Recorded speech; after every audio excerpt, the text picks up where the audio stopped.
Linda had always been a creature of routine.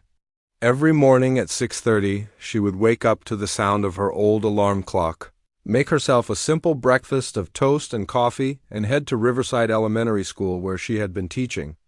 Third grade for nearly 20 years. Her life was predictable, quiet, and exactly how she liked it. At 42, Linda had never married or had children of her own.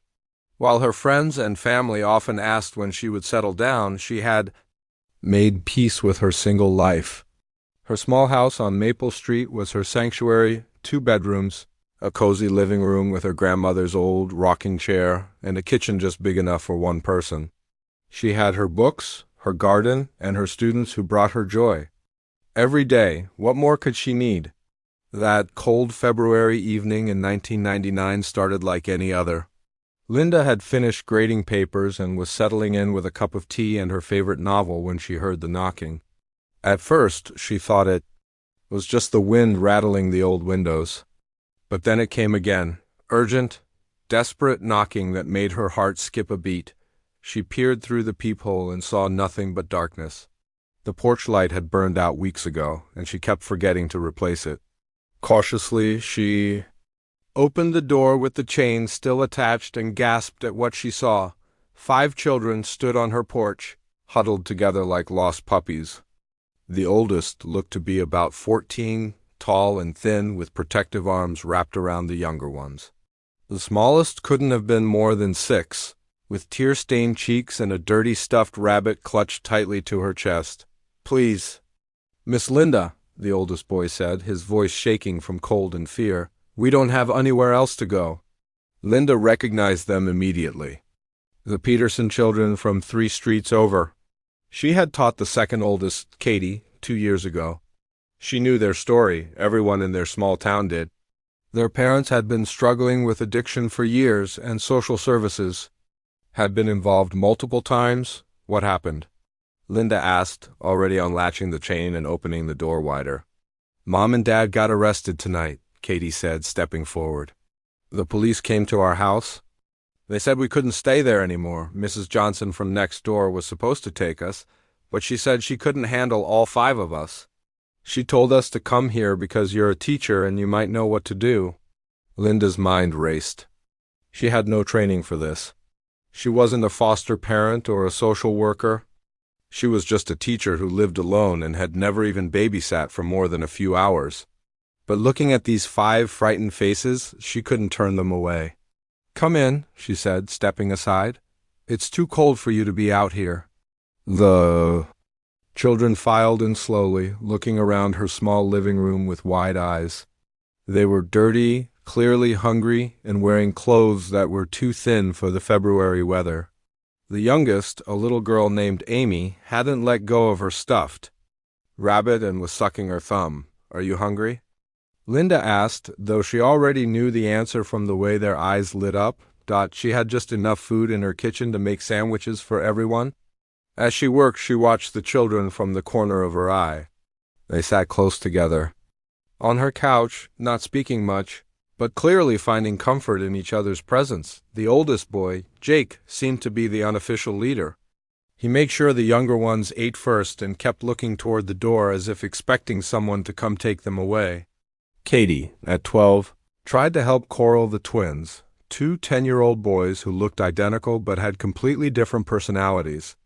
One was quiet and withdrawn, while the other couldn't sit still and kept asking questions about everything in Linda's house. As they ate, Linda learned more about what had happened. The police had raided their house that evening, finding drugs and arresting both parents. The children had been alone when it happened, and in the chaos they had slipped out the back door. They had been walking around the neighborhood for hours, trying to figure out where to go. "We thought about going to the shelter," Jake said quietly, "but they said they might split us up." "We can't let that happen. We have to stay together." Linda's heart broke at the determination in his voice. This 14-year-old boy was trying to hold his family together when he should have been worried about homework and basketball games. "You don't have to worry about that tonight," Linda said, though. She had no idea what she was going to do. "We'll figure something out." The reality of the situation hit her as she looked around her small house. Where would they all sleep? She had one spare bedroom that she used as an office and her own bedroom. The couch could fit maybe 2 people. She had enough blankets but barely enough pillows. Miss Linda? Amy spoke for the first time, her voice so small Linda had to lean in to hear her. Are you going to send us away? Linda knelt down to Amy's level, looking into her big brown eyes. No, sweetheart, you're safe here. We'll figure this out together. That night, Linda gave up her own bed to the 3 youngest children while Jake and Katie slept on the couch and floor in the living room. She sat in her grandmother's rocking chair, wide awake, wondering what on earth she had gotten herself into. The next morning brought a parade of social workers, case managers, and court officials. Linda's quiet house became a hub of activity as everyone tried to figure out what to do with 5 displaced children. The system was overwhelmed, and temporary placements were scarce. The best we can do is split them up among different families. One social worker explained. We simply don't have anyone who can take all 5. No, Linda heard herself saying. They stay together? Everyone turned to look at her, including the children who had been quietly listening from the kitchen table. Ma'am, with all due respect, you're not a licensed foster parent, the social worker said. You'd need to go through training, background checks, home inspections. Then let's start the process, Linda said, surprising herself with her determination. These children have been through enough. They're not going to be separated on my watch. The weeks that followed were a whirlwind of paperwork, inspections, and adjustments. Linda converted her office into a bedroom, bought bunk beds and extra furniture, and stretched her grocery budget to its limits. She attended emergency foster parent training classes in the evenings and learned about trauma, attachment, and behavioral issues. The children tested her patience daily. Jake was angry and defiant, still convinced that his parents would come back for them. Katie had nightmares and refused to talk about her feelings. The twins fought constantly, and little Amy rarely spoke above a whisper, but Linda persisted. She established routines, set boundaries, and slowly began to see small changes. Jake started helping with dishes without being asked. Katie smiled when Linda helped her with homework. The twins began to play together instead of fighting. And Amy started calling her Miss Linda instead of just pointing when she needed something. 3 months after that cold February night, Linda sat in a courtroom as a judge granted her temporary custody of all 5 Peterson children. As they walked out of the courthouse together, Jake looked up at her with something she hadn't seen before: hope. Thank you, he said quietly, for not giving up on us. Linda squeezed his hand, still amazed at how her quiet, predictable life had been turned upside down by 5 children who had nowhere else to go. She had no idea what challenges lay ahead, but she knew one thing for certain: her life would never be the same again. The first few months were harder than Linda had ever imagined. What seemed like a simple act of kindness quickly became the most challenging period of her life. Her small house, which had once felt perfectly sized for one person, now felt like it was bursting at the seams with 5 children who each carried their own invisible wounds. Linda quickly learned that taking in 5 traumatized children wasn't just about providing food and shelter. Each child had their own way of dealing with pain, and most of those ways involved testing every boundary Linda tried to set. Jake, the oldest at 14, became her biggest challenge. He had been forced to grow up too fast, acting as a parent to his younger siblings when their real parents couldn't. Now, with Linda trying to take on that role, he didn't know how to just be a teenager. He questioned every rule, argued about bedtimes, and constantly challenged Linda's authority. "You're not our real mom," he would say whenever Linda tried to discipline him. "You can't tell us what to do." The words stung, but Linda understood where they came from. Jake was protecting himself and his siblings the only way he knew how. Trust didn't come easily when you'd been let down by the people who were supposed to love you most. Katie, at 12, had her own struggles. She was old enough to understand what had happened to their parents, but young enough to still hope they might come back. She would sit by the window for hours, watching for a car that never came. At night, Linda would hear her crying quietly, trying not to wake the others. The 10-year-old twins, Bobby and Billy, dealt with their trauma in completely different ways. Bobby became withdrawn, spending most of his time reading or drawing alone. In his room, he barely spoke unless directly asked a question, and even then, his answers were short and quiet. Billy, on the other hand, couldn't sit still. He bounced off the walls, got into everything, and seemed to have boundless energy that often got him into trouble at school. Little Amy, at 6, was perhaps the most heartbreaking of all. She had stopped talking almost entirely, communicating, mostly through nods and gestures. She carried her stuffed rabbit everywhere and would have complete meltdowns if it was ever out of her sight. Linda learned to wash it while Amy was sleeping, being careful to have it back in her arms before she woke up. The practical challenges were overwhelming too. Linda's teacher salary, which had been comfortable for one person, was stretched impossibly. Thin, trying to feed and clothe 5 growing children. She learned to shop at discount stores, clip coupons, and make meals stretch further than she ever thought possible.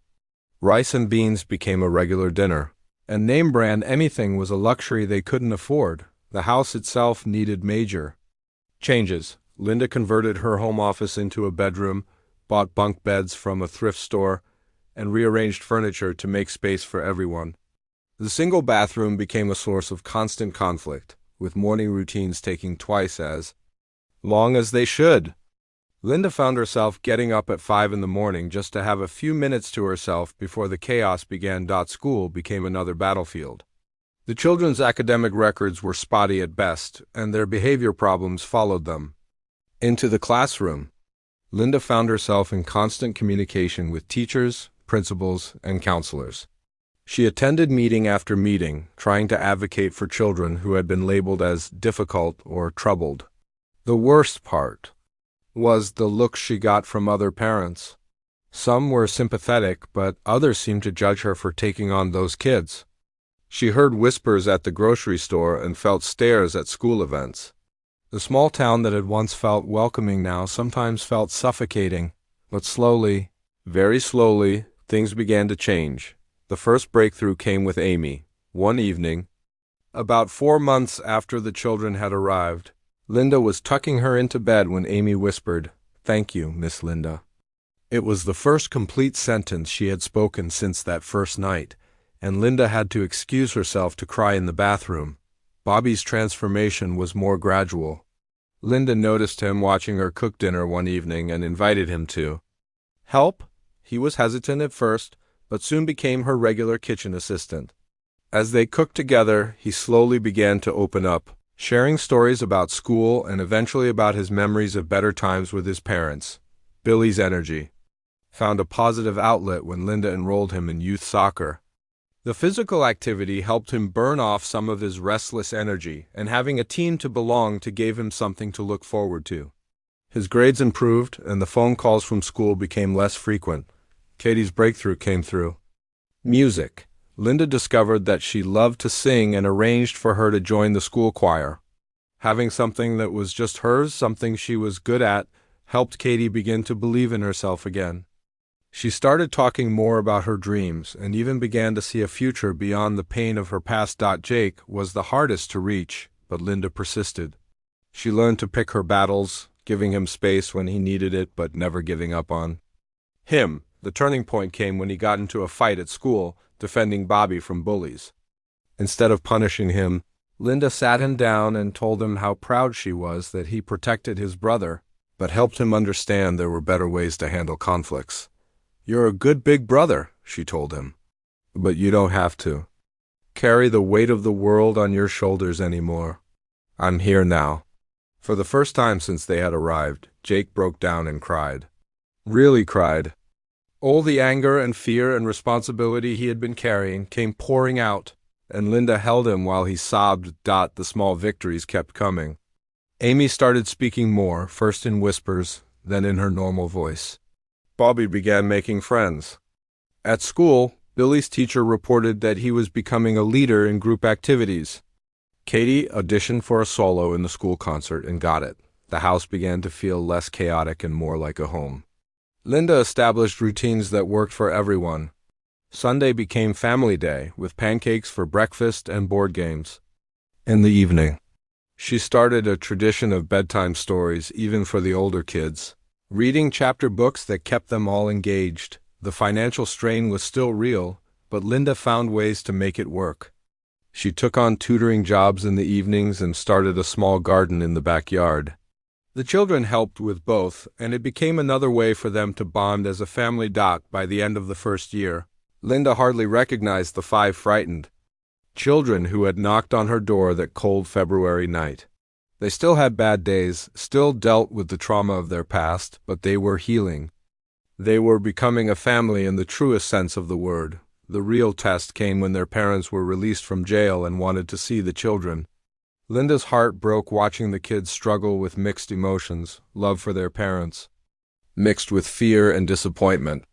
But she supported them through it, helping them understand that they could love their parents while still feeling safe in their new home. When the judge asked the children where they wanted to live, all 5 chose to stay with Linda. It was both the hardest and proudest moment of her life. These children, who had every reason to distrust adults, had chosen to trust her with their futures. Looking back on that first year, Linda realized that while she had given the children a home, they had given her something equally precious, a purpose she never knew she was missing and a family she never expected to have. 2 years after that cold February night, Linda stood in a courthouse wearing her best dress, holding 5 nervous children's hands as they waited for the judge to make the adoption official. The legal process had been long and complicated, filled with home visits, psychological evaluations, and mountains of paperwork. But finally, after countless meetings and court dates, the Peterson children were about to become the Williams family. The judge, a kind woman in her 60s, looked down at the group with a warm smile. "Do you, Linda Williams, promise to love, protect, and provide for these children as if they were born to you?" "I do," Linda said, her voice steady despite the tears in her eyes. "And do you children want Linda to be your legal mother?" One by one, each child said yes. Even Jake, now 16 and taller than Linda, nodded with a maturity that still amazed her. When little Amy, now 8, whispered her yes into her stuffed rabbit, the entire courtroom seemed to hold its breath.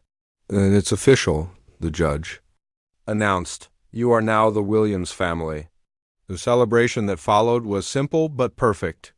Linda had saved for months to take everyone to their favorite restaurant, a small diner downtown that served the best pancakes in town.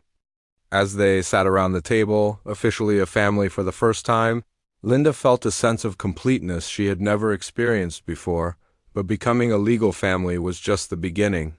The real work of building a life together was just starting.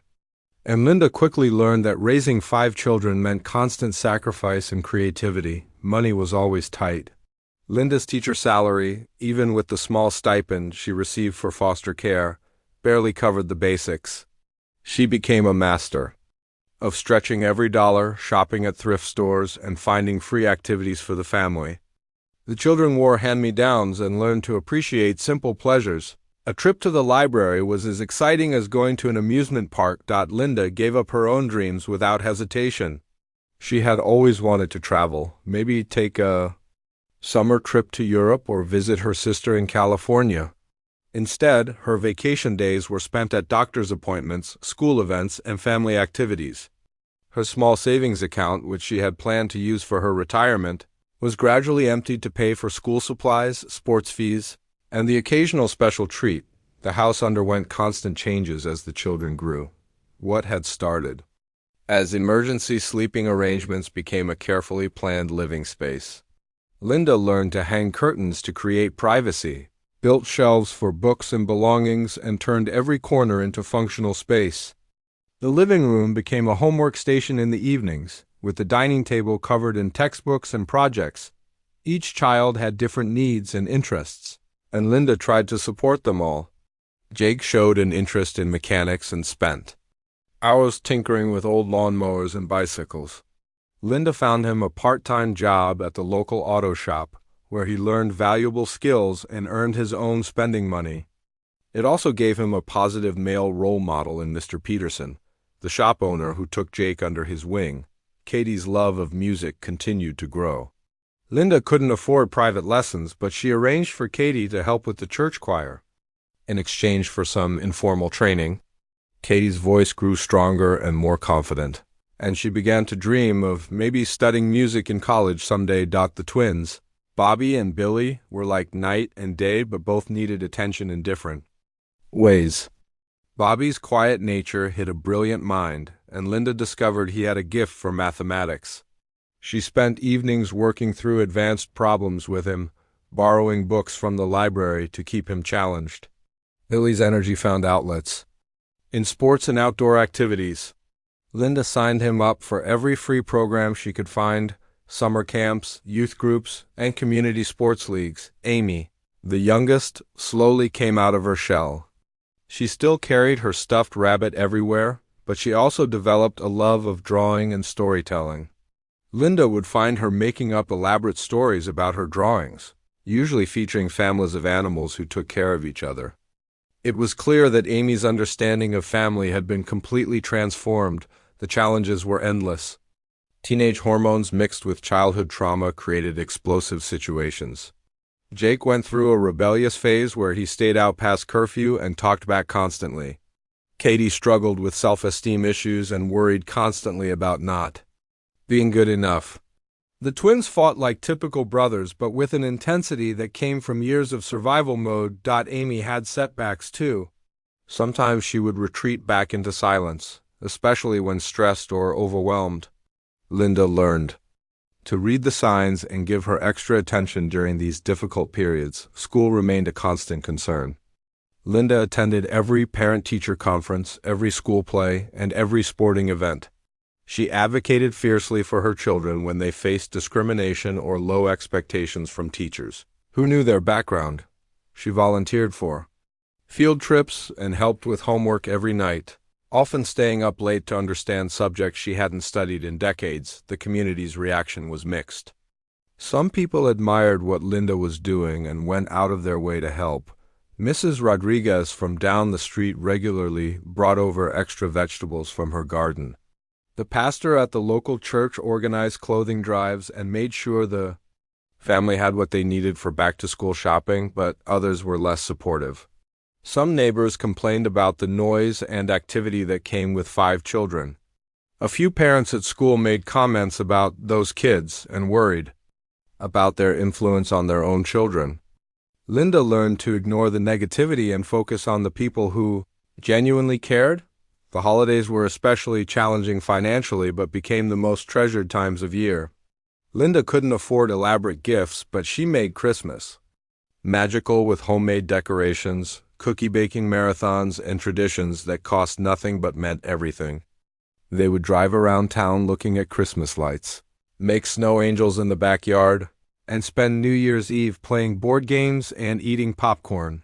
Birthdays were celebrated with homemade cakes and simple parties, but each child felt special on their day. Linda made sure to create individual traditions for each child: special breakfast foods, favorite activities, or small gifts that showed she understood what made each of them unique. As the years passed, Linda watched her children grow into remarkable young people. Jake's anger transformed into determination and leadership. Katie's insecurity became confidence and compassion. Bobby's withdrawal became thoughtful introspection and academic excellence.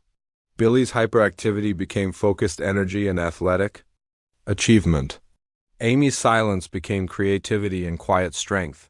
The house that had once felt cramped became filled with laughter, music, and the comfortable chaos of a real family. Friends came over for dinner, homework was done at the kitchen table, and the walls were covered with school photos, artwork, and certificates of achievement. Linda's own life had been completely transformed. The quiet, predictable existence she had once lived seemed like a distant memory. She had become a mother, a cheerleader, a disciplinarian, a nurse, a tutor, and a best friend. She had learned to function on less sleep, stretch $1 further than seemed possible, and love more deeply than she had ever imagined. By the time the oldest children were preparing for high school graduation, Linda realized that while she had given these 5 children a home and a family, they had given her something equally precious: a purpose that filled every corner of her heart, and a love that multiplied instead of divided when shared among many, the scared, damaged children who had knocked on her door all those years ago, had become confident, capable young adults who were ready to take on the world. And Linda, the single teacher who had never planned to be a mother, had become the heart of a family that proved love doesn't require blood, it just requires choice, commitment, and an open heart. By 2015, Linda's living room walls were covered with graduation photos, certificates, and newspaper clippings that told the story of 5 children who had defied every expectation society had placed on them. What started as a desperate act of kindness had blossomed into something extraordinary. 5 successful adults who carried Linda's lessons of love and resilience into everything they did. Jake was the first to graduate high school, and Linda will never forget the pride she felt watching him walk across that stage. The angry, defensive teenager who had once challenged her authority had become a natural leader and problem solver. His love of mechanics, which started with fixing broken bicycles in Linda's garage, had evolved into a passion for engineering. When Jake received a full scholarship to the state university, Linda cried harder than she had since the day she first met the children. She had worked extra tutoring jobs for years, saving every penny she could for college funds, never knowing if it would be enough. The scholarship meant Jake could pursue his dreams without the financial burden that had kept Linda awake so many nights. "I'm going to build bridges, Mom," Jake told her the night before he left for college. He had started calling her Mom naturally sometime during his senior year, and it still made Linda's heart skip a beat every time. Real bridges that help people get from one place to another, just like you did for us. Jake's college years weren't always easy. He struggled with imposter syndrome, feeling like he didn't belong among classmates who came from wealthy families and had never wondered where their next meal would come from. But Linda's voice was always in his head, reminding him that he was just as deserving as anyone else. He graduated with honors and a degree in civil engineering, landing a job with a construction company that specialized in community development projects. Katie's journey was different but equally remarkable. Her love of music had grown into something powerful and healing. She spent her high school years in every choir and musical production she could join, but it was her volunteer work at the local hospital that truly shaped her future. She would sing for elderly patients and children who were scared and alone, and Linda watched her discover her calling. "Music is medicine," Katie explained to Linda one evening after spending hours at the hospital. "When I sing to those kids, I see the same fear in their eyes that I used to feel. But then they smile, and I know I'm helping them feel less alone." Katie chose to study music therapy in college, combining her love of music with her desire to help others heal. She worked multiple jobs to pay for school, never complaining about the long hours or the exhaustion. Linda had taught her that education was the key to building the life she wanted, and Katie embraced that lesson completely. After graduation, Katie found work at a children's hospital, where she used music to help young patients cope with illness and trauma. Her colleagues often commented on her natural ability to connect with children who had been through difficult experiences. Katie would just smile and say she learned from the best teacher in the world.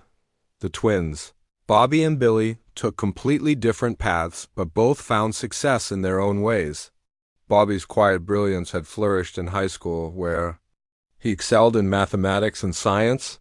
He was the type of student who preferred studying alone, but would always help classmates who struggled with difficult concepts. Linda encouraged Bobby to apply to several universities, even though the application fees stretched their already tight budget.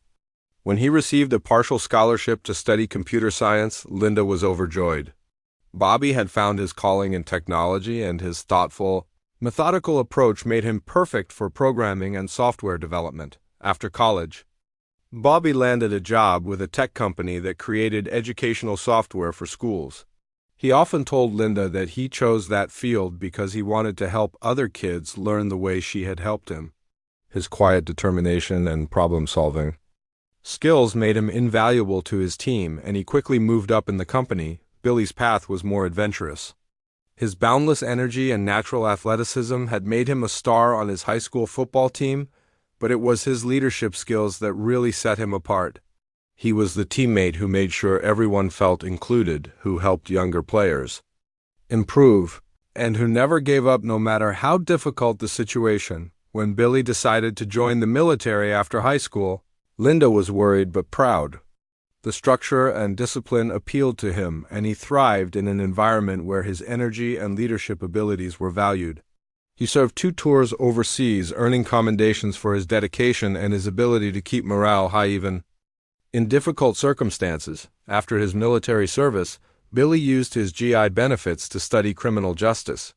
He wanted to become a police officer, inspired by his desire to help kids who were in situations similar to what he had experienced.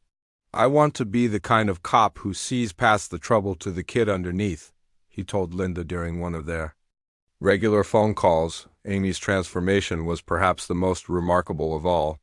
The silent, frightened 6-year-old who had communicated only through gestures and carried her stuffed rabbit everywhere had become a confident, articulate young woman with a gift for understanding others. Amy's love of drawing and storytelling had developed into serious artistic talent.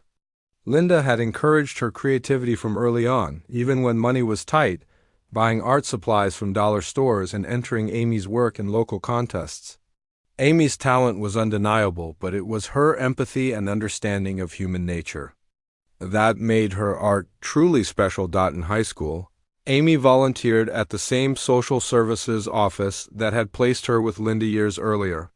She would create art projects with children who were in foster care, helping them express their feelings through drawing and painting. The social workers were amazed at Amy's ability to connect with even the most withdrawn children. Amy received several scholarship offers for art school, but she chose to study social work with a focus on child welfare.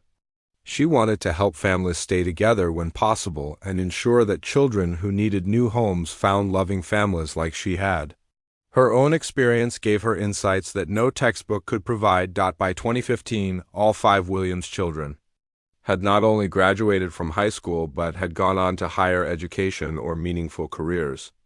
They had overcome statistics that suggested they would struggle with addiction, criminal behavior, and generational poverty.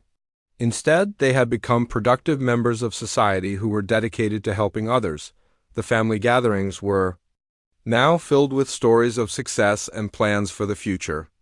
Jake would bring blueprints of projects he was working on. Katie would share stories about patients who had been helped by her music therapy. Bobby would demonstrate new software programs he had developed. Billy would talk about cases he was working on and communities he was helping to protect. Amy would show artwork she had created and share stories about families she was helping to heal. Linda would sit at the head of the table, listening to her children discuss their lives, their dreams, and their achievements. Sometimes she had to pinch herself to make sure it was real. These confident, successful adults had once been 5 scared children standing on her doorstep with nowhere else to go. What amazed Linda most was how each of her children had chosen careers that involved helping others, without any prompting. From her, they had all found ways to give back to their communities and make the world a better place. They carried forward the lessons of compassion, resilience, and service that Linda had taught them, multiplying the impact of that one act of kindness from so many years ago. The house on Maple Street had become a symbol of what was possible when someone chose love over fear, when someone decided to open their heart to children who needed a second chance. Linda had given 5 children a family, but in return, they had given her a legacy that would continue long after she was gone. In the spring of 2024, Linda noticed she was forgetting things more often than usual. At first, it was small things where she put her car keys, what she had planned for dinner, or the name of a colleague she had worked with for years. She laughed it off, telling herself it was just the normal effects of getting older. After all, she was 67 now and had been teaching for over 40 years, but as the months passed, the forgetfulness got worse. She would start cooking dinner and forget she had food on the stove. She got lost driving to the grocery store she had been shopping at for decades. One morning, She couldn't remember how to work the coffee maker she had used every day for the past 10 years. The breaking point came when she was teaching her third-grade class and suddenly couldn't remember any of her students' names. 22. Little faces stared up at her expectantly, and Linda felt completely lost. That afternoon, she made an appointment with her doctor, her hands shaking as she dialed the phone. The diagnosis was early-stage dementia, probably Alzheimer's disease. The doctor explained it gently, but the words hit Linda like a freight train. She sat in the parking lot of the medical building for an hour, crying and trying to process what this meant for her future. Her first thought wasn't about herself. It was about her children. How could she tell them? They had all worked so hard to build successful lives, and now they would feel obligated to take care of her. She had spent 25 years making sure they never had to worry about adult responsibilities they weren't ready for. Now, at the peak of their careers and personal lives, she was going to burden them again. Linda tried to hide the diagnosis at first. She made lists to help remember things, set multiple alarms on her phone, and worked harder than ever to appear normal. But the disease progressed quickly, and soon it became impossible to hide. The school district, recognizing her condition, gently suggested it might be time for Linda to retire. The principal, who had worked with Linda for 15 years, delivered the news with tears in her eyes. "You've given everything to these children," she said. "Now it's time to take care of yourself." Linda's small teacher's pension and Social Security would cover basic living expenses, but barely. The house needed repairs she couldn't afford, and the medical bills were already piling up. She spent sleepless nights worrying about becoming a burden on her children or ending up in a state-run facility where she would be just another forgotten elderly person. It was Jake who first noticed something was wrong during their regular Sunday phone call. Linda had always been sharp, remembering every detail of his work projects and asking thoughtful questions. But this time she asked him the same question 3 times and didn't seem to remember his answers. "Mom, are you okay?" he asked gently. "You seem a little confused today." Linda broke down and told him everything. Through tears, she explained the diagnosis, the early retirement, and her fears about the future. Jake listened quietly, his heart breaking for the woman who had saved his life and the lives of his siblings.